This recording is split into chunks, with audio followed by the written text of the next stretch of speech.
Bismillahirrahmanirrahim. Assalamualaikum warahmatullahi wabarakatuh. Alhamdulillahi rabbil alamin. Wassalatu wassalamu ala sayyidina wa maulana Muhammadin wa ala alihi wa sahbihi ajma'in, amma ba'du. Teman-teman, adik-adik para pecinta kitab berbahasa Arab, alhamdulillah kita bisa melanjutkan belajar membaca serta belajar memahami kitab Tuhfatus Saniyah Syarah Muqaddimah Al-Ajurumiyah. Nah, jadi kitab ini adalah karangan dari Syekh Muhammad Muhyiddin Abdul Hamid di dalam menjelaskan tentang kitab Jurmiyah karangan Syekh Daud Sonhaj. Jadi di sini ada sedikit perkenalan dulu tentang pengarang Jurmiyah. Bismillahirrahmanirrahim. Qala al-musannif rahimahullah, nafa'anallahu ta'ala bi'ulumihi fid darain, amin ya rabbal alamin. Qala al-musannif, berkata musannif, wa huwa, dia musannif itu dan dia maksudnya dan dia pengarang Jurmiyah itu adalah Abu Abdullah, kunyahnya adalah Abu Abdullah, namanya Muhammad bin Daud As-Sonhaji. Nama bapaknya Daud, dia itu adalah orang Sonhaji. Al-Ma'ruf, yang terkenal bi Ibni Ajrum, dengan nama Ibni Ajrum. Atau di kitab lain juga dikenal dengan Jurmiyah atau Ajarum. Di kitab lain ada dikatakan Ajarum, ada Ajarum. Jadi Ajarum ini atau Ajarum ini bahasa atau nama satu kabilah di negeri Barbar. Al-Mauludu, yang lahir beliau ini fi sanatisnaini wa sab'ina wa sittimiyah, yaitu pada tahun 662 Hijriah. Wal mutawaffa, dan meninggal fi sanati, pada tahun 23 wa sab'imiyah, 713 Hijriah. Jadi umurnya 61 tahun, minal hijratin nabawiyah rahimahullah ta'ala. Alhamdulillah, kitab ini yang dikarang oleh Syekh Abu Abdullah bin Muhammad bin Daud ini sangat berkah hingga banyak ulama yang mensyarah kitabnya beliau ini. Nah, kita tidak terlalu jauh ke dalamnya karena pernah kita bahas ini siapa Syekh Sonhaji ini di kitab Mukhtasar Jiddan. Ada di sana lebih lengkap ceritanya. Bagi teman-teman yang penasaran, ya bisa membuka di playlist di video Mukhtasar Jiddan. Nah, sekarang masuklah pembahasannya. Al-kalamu, bermula kalam itu, ini masih di ucapan Syekh Sonhaji ini. Al-kalamu, bermula kalam itu, huwa, ia kalam itu, al-lafzu al-murakkabu al-mufidu bil-wad'i, ialah lapas yang tersusun yang memberikan faedah dengan perantaraan bahasa Arab. Jadi kalau ada yang kurang dari salah satu dari 4 ini, maka itu bukan kalam. Wa aqulu, dan aku berkata, kata Syekh Muhyiddin, li lafzil kalami, bagi lapas kalam itu, jadi makna, jadi dijelaskan dulu apa itu kalam. Kalam itu maknanya ada 2 pengertian. Ahaduhuma, salah satu daripada pengertiannya itu lugawiyun, adalah kalam menurut ilmu bahasa. Wasani, dan kedua adalah nahwiyun, yaitu kalam menurut ulama nahwu. Nah, dibedakan karena ini nanti berbeda definisinya. Nah, ini definisinya. Ammal kalamul lugawi, adapun kalam itu menurut ulama bahasa, fahuwa, maka dia kalam itu ibaratun, adalah satu ungkapan, amma tahsulu, dari sesuatu yang hasil bisa bibihi, dengan dengan kalam itu faidatun, yaitu satu faedah. Sawaun akana lafzan, baik ada dia kalam itu secara lapas, aw lam yakun, atau tidak secara lapas. Kal khati, yang secara tidak lapas itu seperti khati coretan, wal kitabati penulisan. Coretan itu kan bisa dicoret tidak menggunakan huruf. Wal kitabati, kalau kitabati ini menggunakan huruf biasanya. Kalau khati ini coretan, misalnya tanda-tanda apalah gitu yang dicoret, tetapi bukan bukan huruf. Kalau tulisannya coretannya itu ya khusus huruf kalau kitabah. Wal isyarati, dan ada isyarat-isyarat atau rambu-rambu. Jika kita paham tentang rambu-rambu, isyarat, coretan itu, maka secara bahasa dia itu adalah kalam.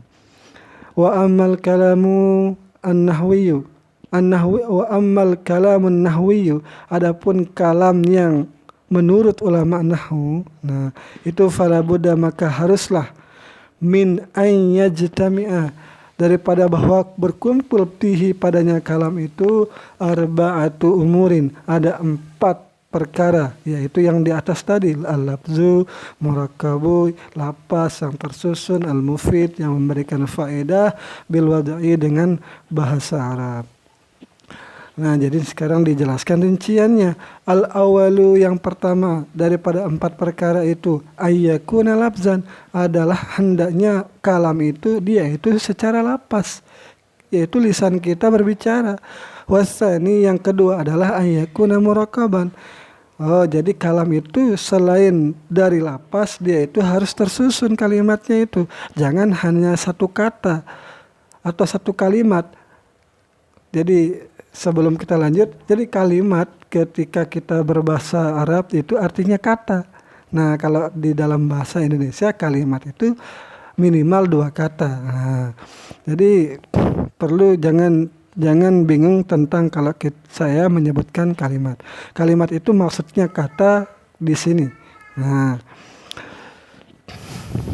Memang ini kadang beberapa orang bingung tentang kalimat, nanti dikira beberapa kalimat, beberapa kata, padahal dalam bahasa Arab itu kalimat itu artinya kata, satu kata lah gitu. Mana dia?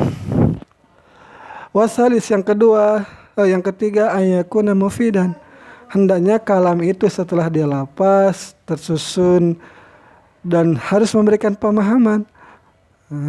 Nanti ada contoh-contohnya nanti. Warabi'u, dan yang keempat adalah ayakuna mawdu'an bil wad'i al-arabi, adalah hendaknya kalam itu selain dia berlapas, tersusun, memberikan faedah juga ia dalam bentuk bahasa Arab.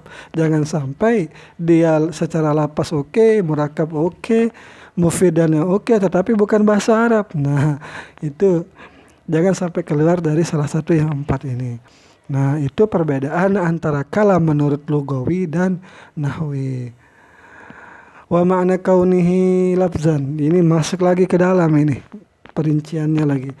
Dan makna keadaannya kalam secara lapas itu ayyakuna sautan, adalah hendaknya kalam itu berbentuk suara, mustamilan, yang mengandung ia kalam itu ala ba'dil hurufil hijaiyati, yaitu kalam itu mengandung suara, yang suara itu juga mengandung huruf-huruf hijaiyah allati tabtadi'u bil alifi wa tantahi bil ya'i, yang ia hijaiyah itu memulai dengannya huruf itu dengan alif, kan hijaiyah itu dimulai dengan alif kan, dan diakhiri dengan ya. Wa misaluhu, dan contoh katanya lah gitu kan, contoh kata yang berasal dari huruf hijaiyah, yaitu ahmadu, kan ahmadu terdiri dari hamzah atau alif, ha, mim, dal. Semua 4 huruf ini berasal dari huruf hijaiyah, bukan berasal dari huruf alfabet, huruf Cina, huruf Jepang, tidak, tetapi huruf khusus berasal dari huruf hijaiyah. Wa yaktubu, dan kata yaktubu ini itu berasal dari huruf hijaiyah, ada ya, kaf, ta, dan ba. Wasaidun ada sa, ainnya, dal. Nah, semuanya ini fa inna kulla wahidatin. Nah, ini dia ada salah tulis ini. Maka sungguh tiap-tiap dari satu contoh di atas itu semuanya itu min hadhil kalimat, dari kata-kata di atas as-salas yang 3 itu. Nah, itu indan nutki, itu ketika kita mengucapkannya biha dengannya kalimat-kalimat itu, contoh-contoh itu, takunu sautan adalah dia itu mempunyai suara. Takunu yaitu adalah kalimat-kalimat itu mempunyai suara mustamilan yang mengandung ala arba'ati ahrufin hijaiyatin, yaitu mengandung 4 huruf dari huruf hijaiyah. Jadi memang disengaja contohnya itu jadi 4 huruf. Ahmad 4 huruf, Yaktubu 4 huruf, Said 4 huruf. Fal isyaratu, maka bermula isyarat. Masalan, masaltu masalan maf'ul mutlaq. La tusamma, tidaklah dinamakan isyarat itu kalam. Ini menurut ulama nahwu. Kalau ulama bahasa kan sudah disebutkan di atas, baik dia isyarat, tulisan, apa itu semua itu termasuk kalam menurut mereka ulama bahasa. Nah, kalau ulama nahwu isyarat itu tidak termasuk kalam. Indan nahwiyin, menurut orang-orang ahli ilmu nahwu. Kenapa isyarat itu bukan kalam? Li adami kauniha sautan mustamalan ala ba'dil hurufi. Karena ketiadaan adanya isyarat itu mengandung suara yang terdiri dari huruf-huruf hijaiyah atau beberapa huruf hijaiyah. Wa in kanat, sekalipun ada isyarat itu, tusamma indal lugawiyyin kalaman, sekalipun isyarat itu menurut ulama bahasa itu ya kalam juga, kata mereka. Kenapa? Li husulil faidati biha, karena hasil pemahaman dengan kalimat isyarat itu. Kan memang sekarang di berita-berita ada, ketika ada konferensi pers misalnya, di belakang orang yang berbicara itu selalu ada orang yang berbahasa isyarat yang kita pun tidak mengerti sebenarnya apa makna-makna isyaratnya, tetapi ternyata itu sudah dipelajari, bahasa yang sudah dibuat di zaman sekarang, dulu tidak ada. Nah, udah ribut di luar nih, saya pause sebentar, ada tungguannya nih. Wa makna kaunihi, selesai sekarang tentang lapas tadi. Sekarang makna keadaannya kalam yang murakkab. Ayakuna mu'allafan min kalimataini aw aktsar. Hendaknya kalam itu tersusun dari minimal 2 kata atau 2 kalimat, aw aktsar atau jangan saya bilang kalimat nanti bingung lagi. Terdiri dari 2 kata atau lebih. Jadi minimal murakkabnya itu yaitu ya 2 kata. Kalau 1 kata kan nggak bisa. Nah, kalau 2 kata bisa disebut dengan murakkab. Nahwu contohnya Muhammadun musafirun. Nah, Muhammadun bermula Muhammad itu adalah orang yang musafir. Ini adalah 2 kata minimal dari jumlah kata yang ilmu nahwu itu bisa ikut campur. Kalau cuma 1 kata saja, Muhammadun saja, itu tidak bisa. Nah, jadi juga Muhammadun di sini jadi mubtada itu rafa tanda rafa dhammah. Musafirun di sini jadi khabar itu rafa tanda rafa dhammah. Nah, wal ilmu, dan contohnya wal ilmu nafi'un, bermula ilmu itu bermanfaat. Begitu juga ilmu mubtada nafi'un khabar. Ya bulughul mujtahidu al-majda. Jadi 2 contoh di awal ini itu menggunakan 2 kata. Nah, contoh yang ini sekarang menggunakan 3 kata. Wa yablughul mujtahidu al-majda, dan sampailah orang yang bersungguh-sungguh itu akan kemuliaan. Kalau seseorang itu bersungguh-sungguh, pasti akan mendapatkan kesuksesan. Contoh selanjutnya, walikulli mujtahidin nasibun, dan tiap-tiap orang yang berusaha itu nasibun akan bahagia. Nah, jadi tadi belum kita i'rab ya blughu fi'il mudhari' marfu' tanda rafa' dhammah, al mujtahidu fa'il rafa' tanda rafa' dhammah, al majda jadi maf'ulun bih mansub tanda nasab fathah, Waw atap lam huruf jar kulli majrur dengan lam. Kulli mudhaf mujtahidin mudhafun ilaih nasibun. Jadi likullin di sini itu adalah khabar muqaddam, munasibun mubtada muakhar, mubtada rafa tanda rafa doma. Ini kan 3 kata juga. Nah, ini bahkan 4 kata ini. Li 1, huruf jar 1, kulis 2, mujtahid 3, nasibut 4. Jadi ini kalam yang yang tersusun dari 4 kata lah gitu. Wal ilmu khairu ma tas'a ilaihi. Nah, ini lebih banyak lagi nih jumlah katanya. Wal ilmu bermula ilmu itu lebih baik, paling baiknya apa yang kamu usahakan kepadanya. Apa yang kita usahakan itu adalah usaha terbaik kita itu adalah mendapatkan ilmu. Ilmu 1 khairu 2 ma 3 tas'a 4 ila 5 domir ha itu 6, berarti di sini ada 6 kata di sini. Ya, ribet di luar nih. Wal ilmu bermula ilmu ini mubtada, ya khairu di sini khabar apa tanda rafa dhammah. Khairu mudhaf ma isim mausul pada mahal jar mudhafun ilaih. Tas'a fi'il mudhari' marfu' tanda rafa dhammah muqaddarah. Ilaihi ila huruf jar hi dhamir muttasil mabni di atas kasrah pada mahal jar majrur dengan ila. Fakullu ibaratin, maka bermula tiap-tiap ibarat, tiap-tiap ungkapan min hadhil ibarati dari ini ibarat, dari contoh-contoh itu tusamma kalaman, dinamakanlah ibarat yang kita sebut contoh-contoh yang tadi itu adalah kalam karena terdiri dari fi'il fa'il, terdiri dari mubtada dan khabar. Wa kullu ibaratin minha, dan tiap-tiap ibarat dari ibarat itu mu'allafatun tersusun ia min kalimataini dari 2 kata au aksar atau lebih dari 2 kata. Yang tadi saya sebutkan tadi Muhammad dan Musafirun 2 kata, ada yang lebih 2 kata, ada yang 3, ada 4, bahkan ada yang 6. Fal kalimatul wahidatu, maka bermula kalimat yang 1 la tusamma kalaman. Maksudnya ini sudah selesai pembahasan di contoh di atas itu. Jadi ini kalau hanya Muhammad saja misalnya atau Zaid saja maka itu bukanlah kalam kalau cuma 1. Inda nuhati menurut ulama nahwu. Kenapa? Illa idza in dhamma ghayruha ilaiha, kecuali apabila bergabung ghayruha oleh selainnya ilaiha kepadanya 1 kata itu. Sawaun akana, sama ada apabila sawaun akana sama ada indhamu ghairiha bergabung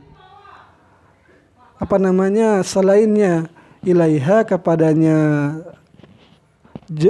kalimat yang 1 itu hakikatan, baik bergabung secara hakikat.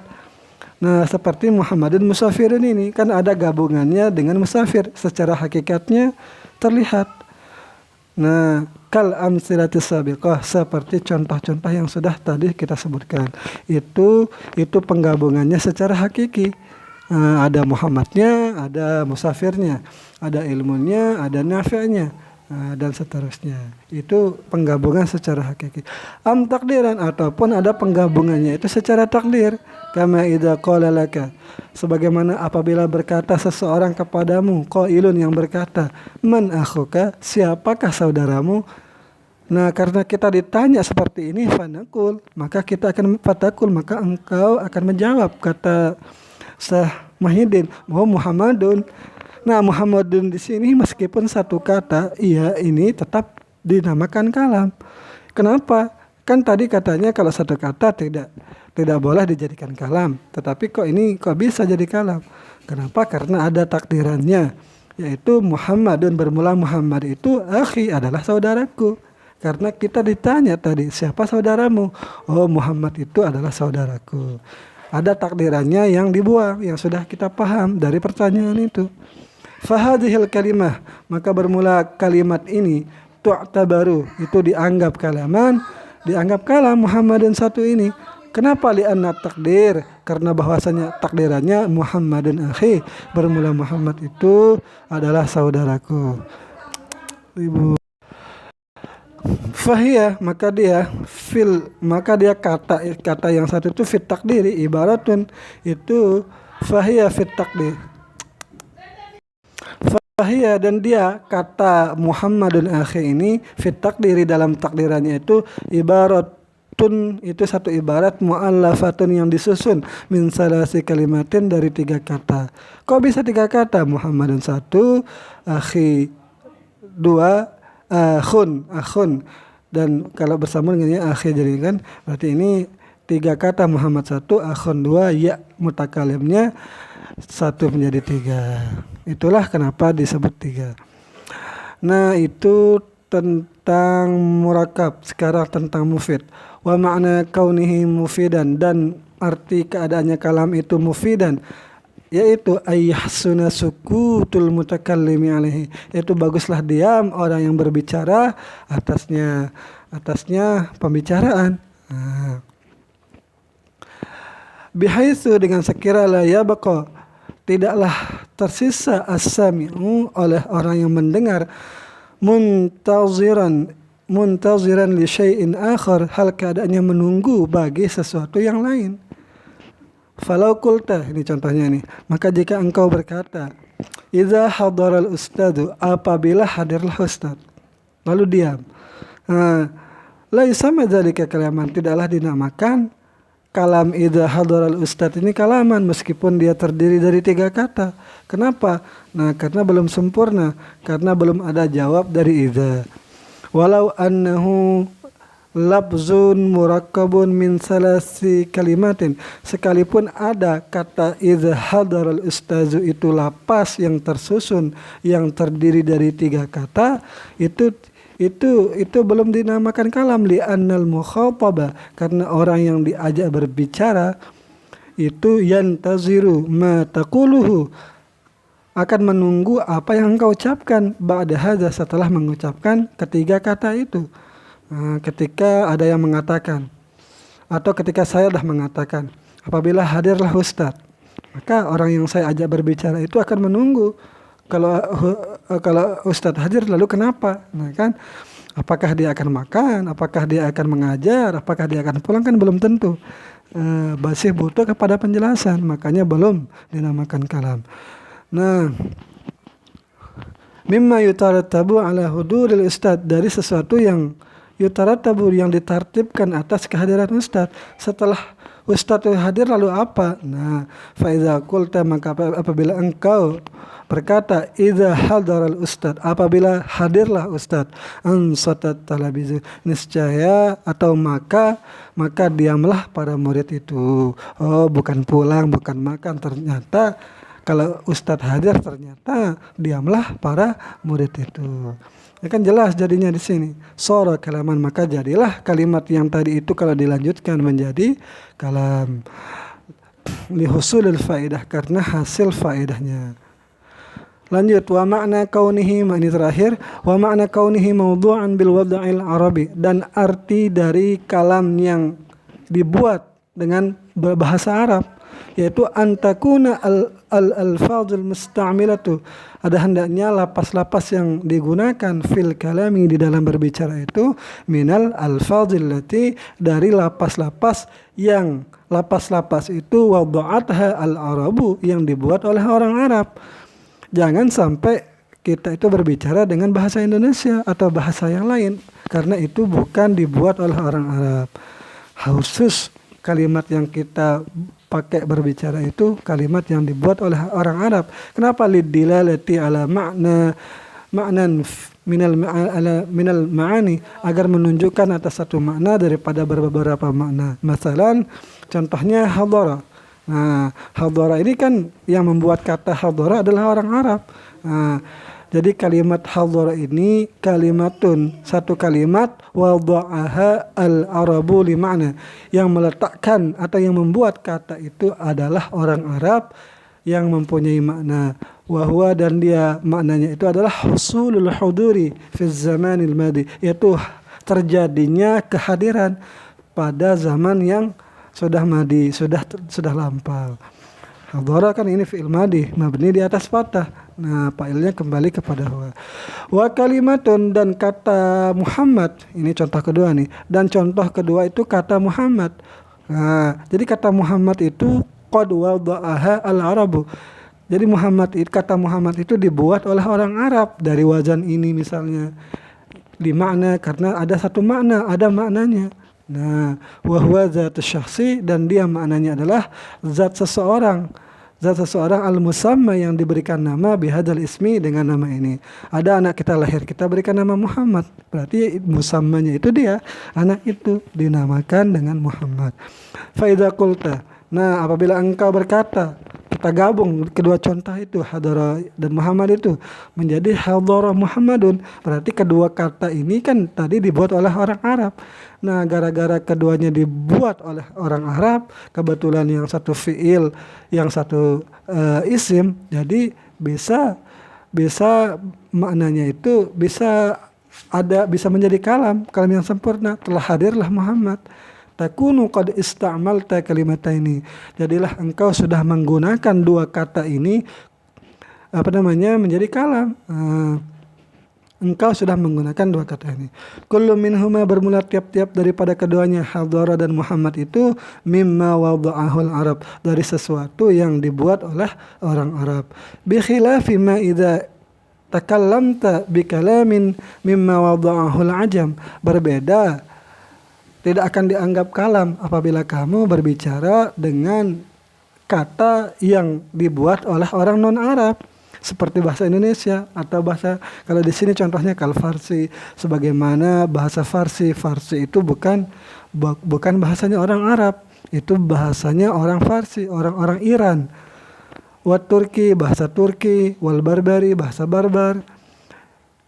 Mungkin di Maroko ini barbar ini. Wal Faranji, bahasa Prancis. Fa innahu la yusamma, maka sungguh semuanya itu Parsi, Turki, Barbar, Prancis, Inggris itu tidak dinamakan fi la yusamma, tidak dinamakan fi urfi ulama il arabiyah kalaman.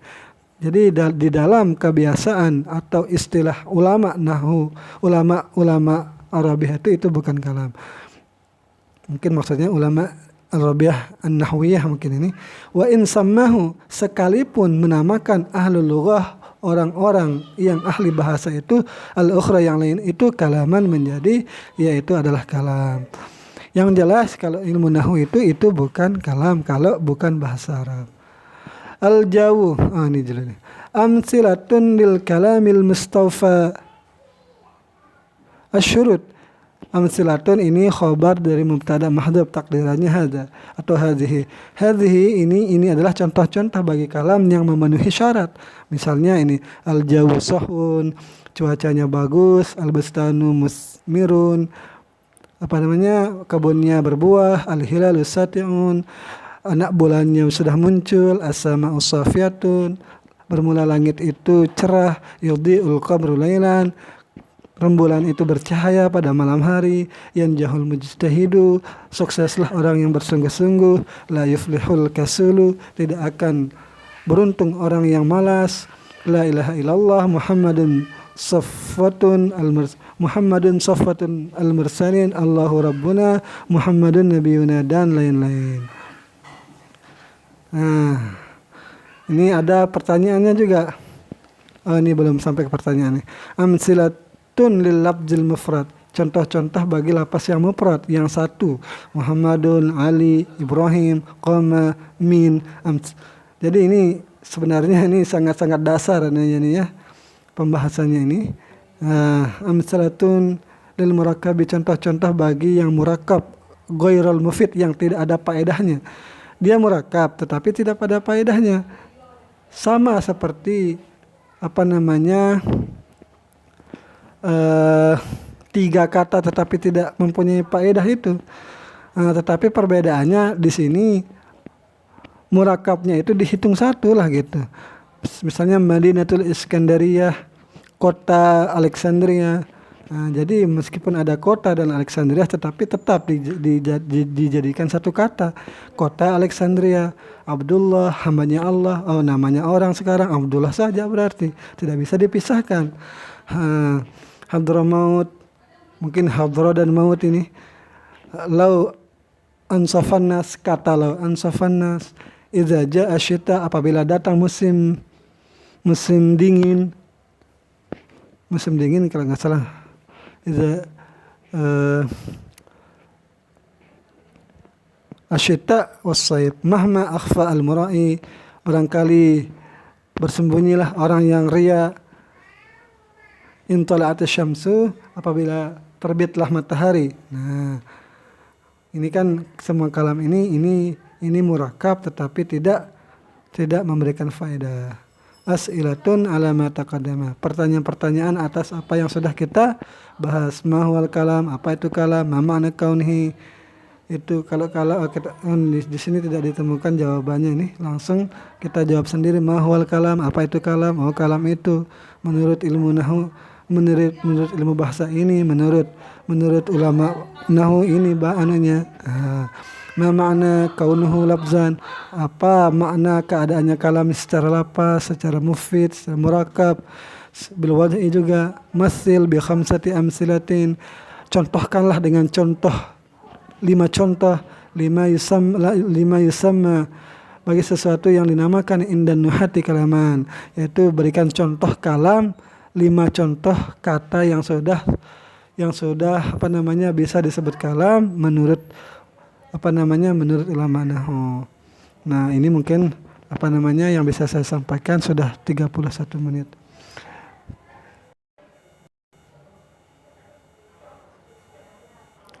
Jadi ini dulu sedikit sebelum saya tutup. Jadi mumpung ada gambar, jadi kalam itu, jadi ini ringkasan kesimpulan. Kalam itu menurut ada ulama lugawi, ada ulama nahwi. Kalau lugawi itu baik dia lapas ataupun tidak punya lapas, yang penting bisa dipahami, maka itu namanya kalam. Dan contoh yang tidak mempunyai lapas itu seperti tulisan, coretan, dan isyarat. Sedangkan kalau menurut ulama nahwu, kalam itu mempunyai syarat-syarat, tidak bisa kita ikuti ulama lugawi. Dan syarat-syaratnya itu adalah ada 4. Pertama, dia ada lapasnya, murakab, tersusun, mufidun, berfaedah, dan menggunakan bahasa Arab. Nah, itu saja yang bisa saya sampaikan. Mohon maaf bila terdapat kesalahan. Sekian, assalamualaikum warahmatullahi wabarakatuh.